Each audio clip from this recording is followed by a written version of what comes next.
Shitad.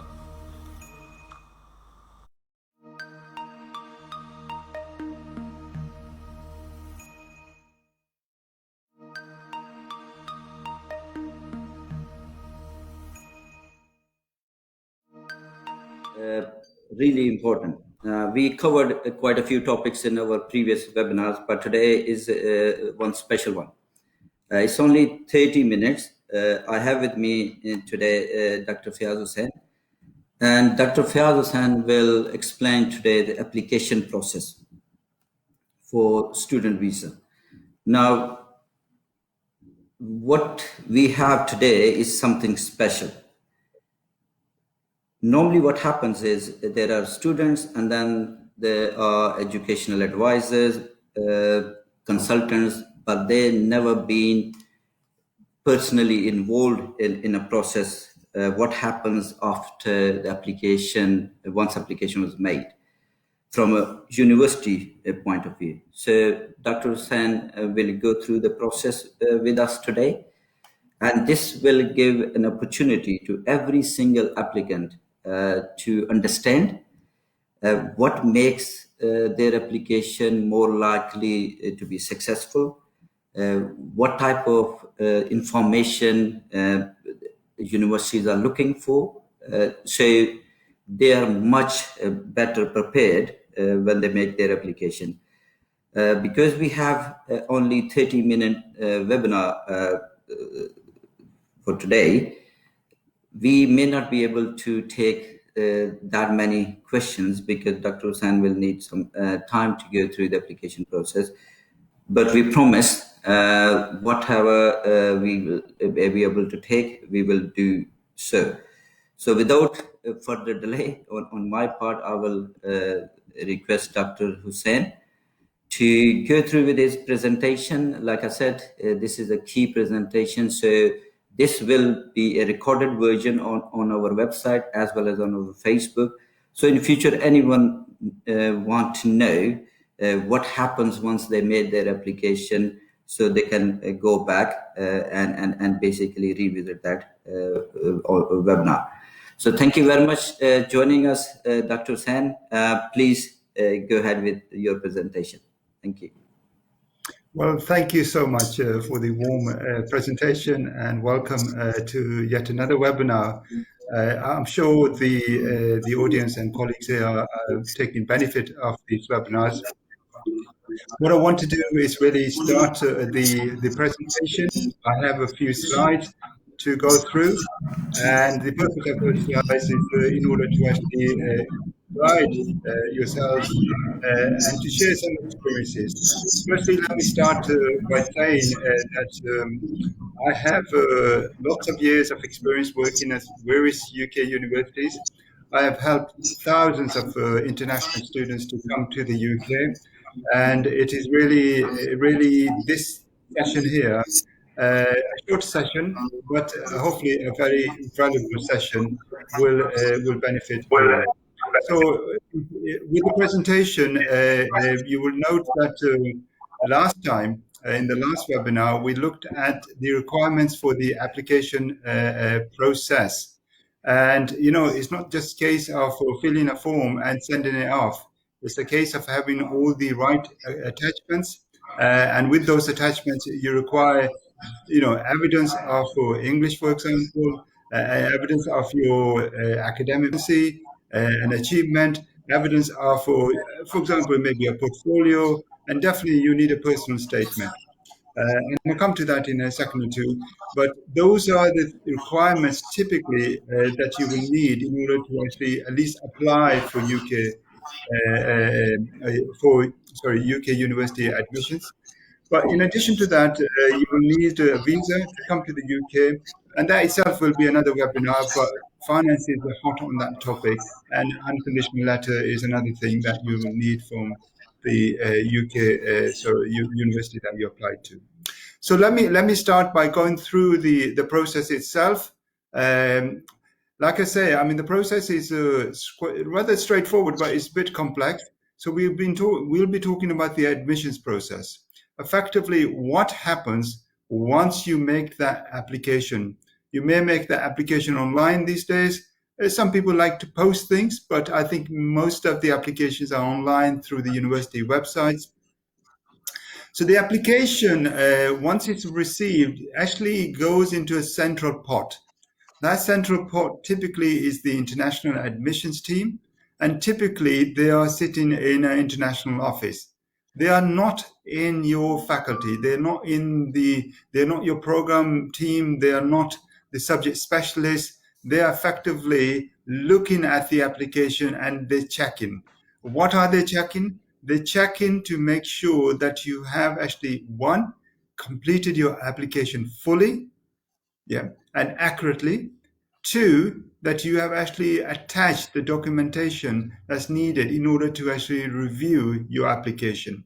For example, as I said previously in another webinar, your application will need to host or to have a number of attachments.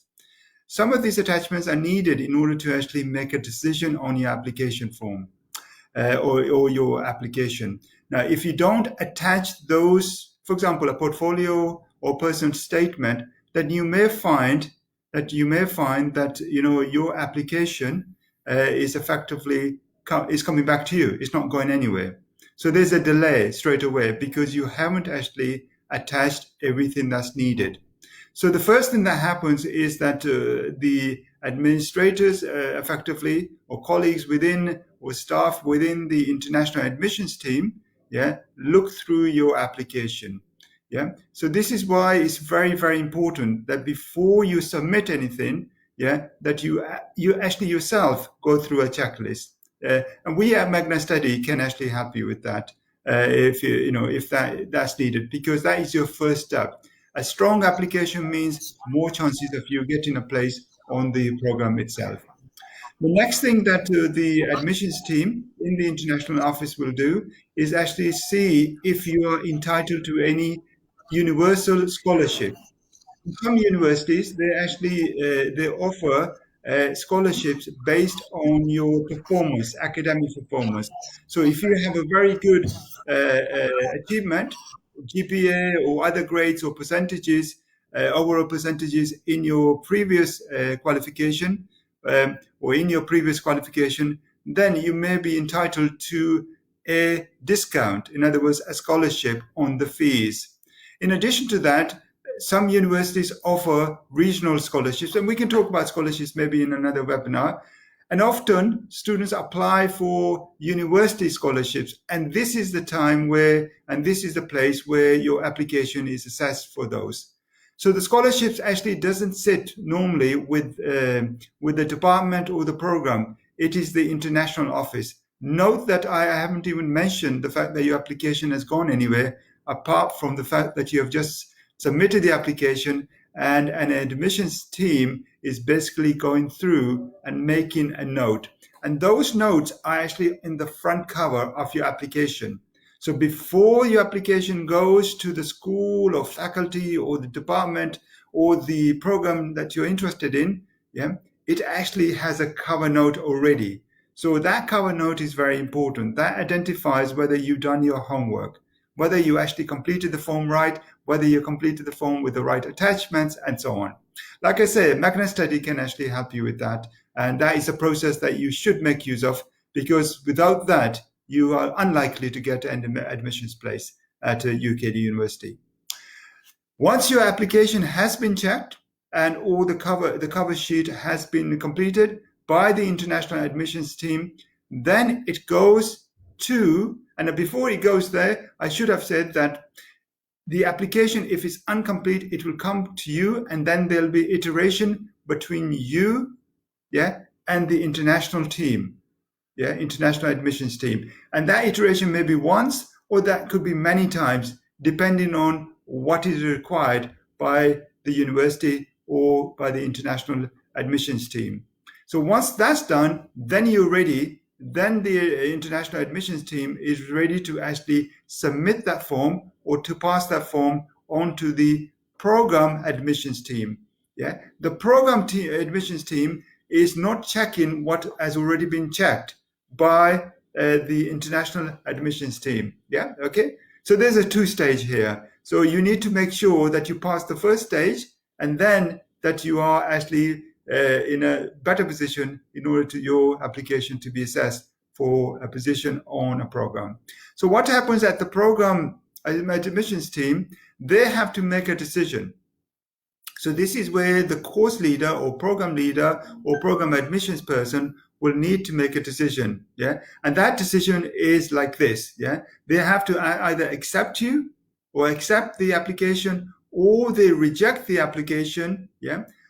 If they accept the application, then they may do something further. If they reject the application, then there may be a further process with that. So let me try to explain that. Yeah. If they accept the application, they may put a note that, we accept the application for a place, but the person needs to have a conversation with us. Yeah, or to understand or to relay or to share some further information about the program. Yeah, okay. Or they may feel that you need to actually do some work over the summer as preparation to join the course in September, for example. Yeah, and that needs to have some kind of dialogue. Yeah, okay. Now at this stage, the admissions tutor may decide to have a direct communication with yourself. Yeah, not going through the international admissions team, not going through any agent or counselor or anything like that. They may decide to have a one-to-one session with you. That is good news if they actually want to do that. That means they're interested in you. So it's not bad news. Yeah. So please take that as a positive note that they actually want to actually talk to you and they're interested for you to actually join the course. With that in mind, then it's a case of reject. Now, most program admissions tutors actually are there to accept the applicant. They want you to join the course. But in some cases, it's not possible. And there are reasons why this may not be possible.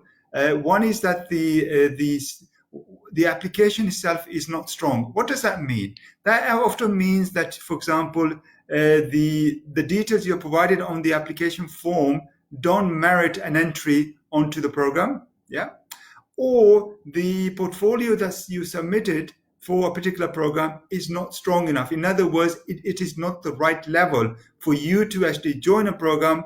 And the key thing here is to succeed.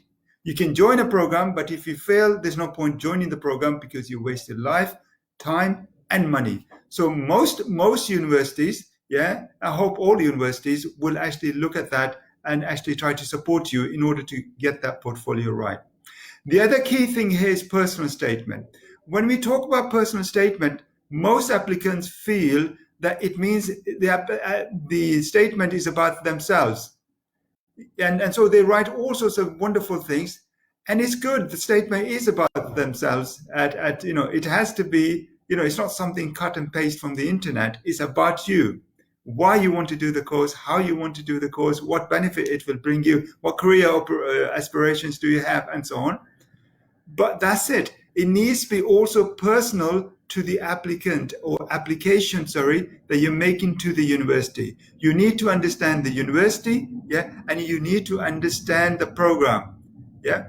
How many applications I have seen, how many personal statements I have seen where students have simply used the same personal statement, yeah, and have sent it to millions of universities, yeah, and you can tell straight away that they haven't really thought through. That kind of personal statement will not get you very far because that is not helping your case. So if your application is weak, for example, and it's not strong, yeah, that means that you will not be successful in actually getting a place simply because your personal statement is not supporting that. So my advice to yourself, and the other thing to say here is that often people get they pick up the wrong university, for example. Let me give you an example. Yeah, in many UK cities, the cities are very big. They have 2, 3, maybe 4, maybe 5, maybe even 10 universities, probably. Yeah, and by putting, let's say, London University, yeah, it doesn't help you because there are different types of London universities. They have different names. Yeah, so you need to make sure that when you apply, that you know the name of the university. I've seen so many personal statements where people have written the wrong university name. Yeah, I want to come to your university. It's the best university. and they put the name down, and it actually is not the university they applied for. So you can imagine the program director the program admissions tutor is thinking, okay, have they done their homework, or are they really interested in us, or are they really interested in another university down the road? Yeah. So again, it's something that MagnaStudy can help. Yeah, is actually to guide and pinpoint exactly the program, the city, yeah, the university, and also the experience that you may get from that applying to that university. And I think it's very, very important that these admissions bits and bobs are understood. So if when you are going to be rejected, it often isn't a total rejection unless the application is very, very weak. And I've seen hundreds of the weak applications, yeah, but I've seen thousands of strong applications, yeah. So it's a case of making sure the application is strong, yeah. So once you, if you're still going to be rejected, then it could be many reasons. One is that the course you applied is not the right course. It's not the right program. You have excellent experience, excellent, academic profile, but it doesn't fit in with the course. You may be suited to another program.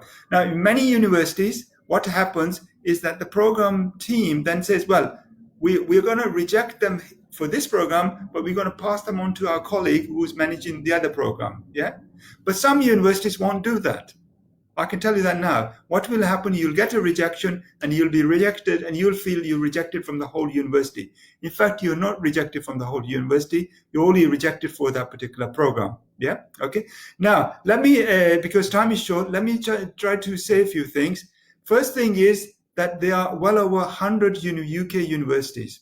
And as I said before, every UK university has its own application process and it has its own admissions process. So if, for example, you apply to 3 different UK universities with the same application, basically, but personal statement, yeah, you may find that you may get an offer from one university, but get rejected from 2 universities, yeah.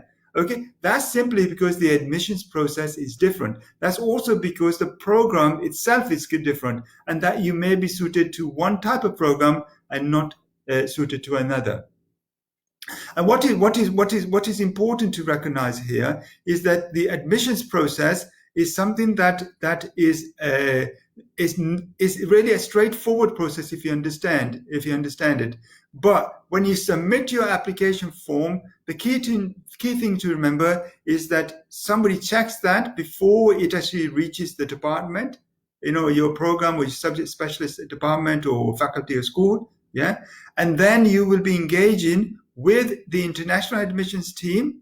That's simply to check things, and then you will be engaging with the program admissions team. Like I said before, if that is the case, that is good news.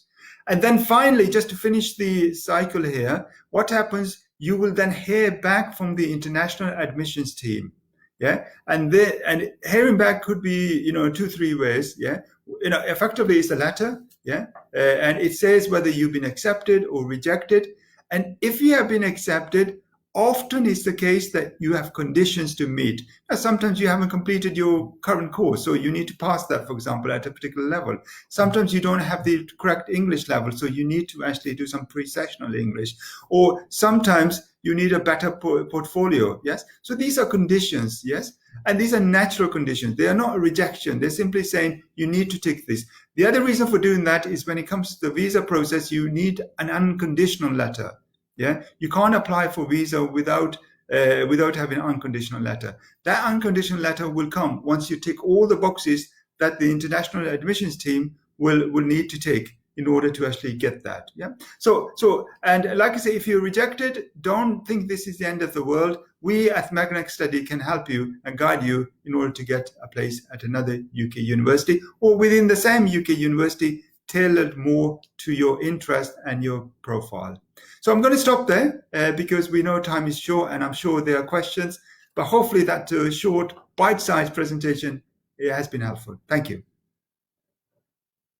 Thank you very much, Dr. San. That was brilliant. Very well explained, and that I'm sure that will help a lot of potential students who are thinking of making application, but they were reluctant for not knowing the process what basis they should apply and what will happen to once they made an application. But that was simply really good presentation.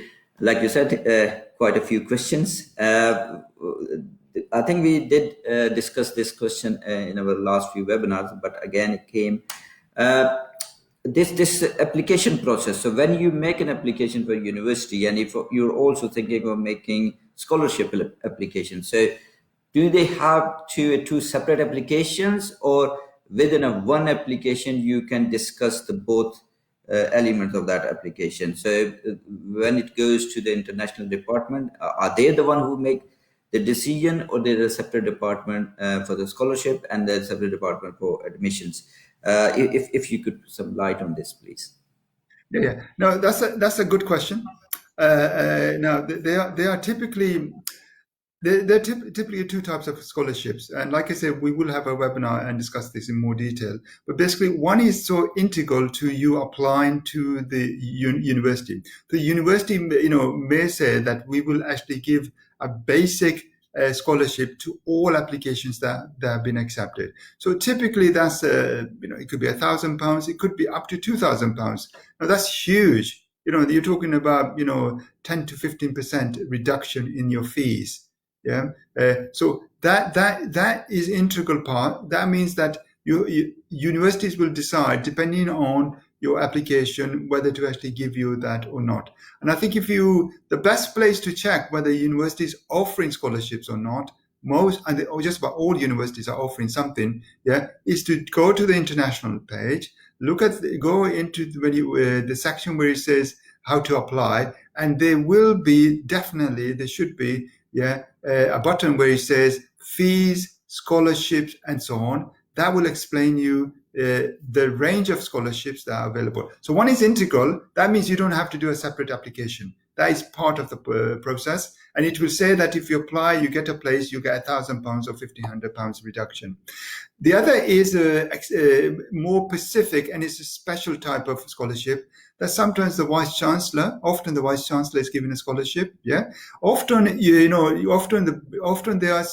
The school itself is given a certain, the dean maybe had a department may be given a scholarship. There may be other forms of scholarships coming for a particular region. For example, there could be a scholarship for students coming from the Indian subcontinent because of one reason or another, or from China or from Africa. You just have to be smart about that. That you will need to make an application, and the application process typically is online again, And I think what you do when you make your program application, you say that you also applied here, But different universities do it differently, but typically there are two separate routes here. One is integral, you don't need to do anything. The other is external, which you will need to do something about. And we, of course, MagnaStudy can guide you on that.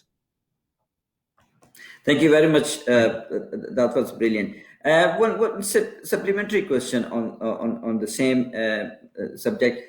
We do know that for the students, it's not only the tuition fee, but they also they have other overheads, accommodation, personal expenses. When this application for scholarship, where we are discussing, one is a part of the application process with the university offers to every student. The other one is a special scholarship. That scholarship does also cover other expenses, or just that only deal with this tuition fee? The scholarship only covers tuition fees. And basically, the way often it works is that once you paid your fees, or at least your fees, and you arrive on campus, that's when the scholarship kicks in. It actually reduces the fees, the course fees. It doesn't touch any other expenses normally. It's very simple, honestly. Really it doesn't touch any other expenses. Because the way we are looking at almost the same, what it costs you yearly for a university fee, almost exactly the same. You have to have amount of money with you to live for the year in UK. Different cities obviously have a different yes and no. rates. Yes, Can I just clarify? Yes and no. Actually, it's quite depend and different cities. And UK is not that big as a country, so effectively, you're 2 hours or 3 hours away on a train. Normally, probably 1 hour. Yeah. So you could be living out. Certain cities will cost you lots of money. Other cities will cost you a lot less. Some cities are better in living expenses. Don't forget, we touched on this before. We will touch on. We will have a webinar on finances and so on, scholarships. But just to say, you have to be smart, and the smart way is to actually say the tuition fee. Can I also say there seems to be a link between tuition fees at a particular university and the living expenses. Where the tuition fees are high, the living expenses tend to be high as well. I'm sorry to say that's my experience. So and that's not to say that that is a better degree, by the way. We touched on this before. It actually doesn't mean that at all. It only means that you're living in a certain place. Yeah, if you decide to live next to the, House of Commons or the Parliament, UK Parliament, of course it's going to cost you a lot of money. But if you decide to live in the Also, countryside, which is much beautiful, I would argue, yeah, and so on, it's going to be a lot more cheaper. So you have to balance things out. Again, I think these are the kind of things that we can definitely help students if they need help with this, and most students do. brilliant. We have one more question, Dr. Hussain. Some universities are also giving admission without IELTS. Is this true? No, this is not. And if they are given, I mean, it depends. I say no in this sense that you don't need IELTS per se. You need IELTS and equivalence. If you don't have IELTS, you must demonstrate that you have evidence of English proficiency, which is the level of English, in order to join the program and also in order to get the visa. Yeah. So IELTS is not a punishment. IELTS is actually a gateway for your success. If IELTS or something similar, if you don't speak the language, you're going to struggle. You're effectively going to fail. I've seen a number of students who had brilliant ability, really talented, yeah, but couldn't speak. They couldn't have converse, or they found it very difficult, and they couldn't write properly. And you can imagine when staff and teachers and lecturers are very helpful and they want to support their student, but they can't pass them if you're not actually ticking the box. So you may end up with a lower qualification because your English is not good. And most UK universities, yeah, I would say all UK universities require you to have a level of English that will make your life easier. We want you to have the best possible experience. Yeah. So you can't, please don't think, I can bypass this and get onto the program and so on. By passing this, you will end up with a big hurdle that you will not overcome, and you will fail. And you are likely to fail. You will waste 1 year of fees, living expenses, and everything else, plus 1 year of your life, and your English level will still not be as good.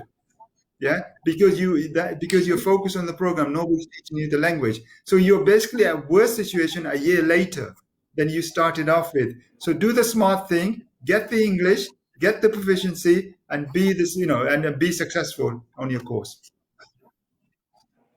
Thank you very much for that.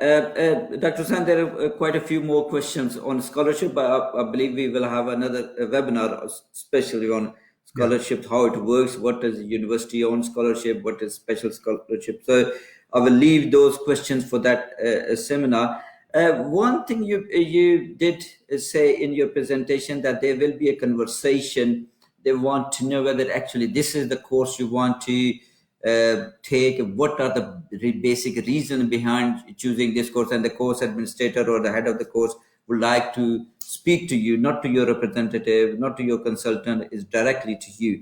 And that goes with your earlier you mentioning about the English language. I think that's something else they can pick it up from there. So what type of conversation normally the student, like potential student, should expect from that conversation?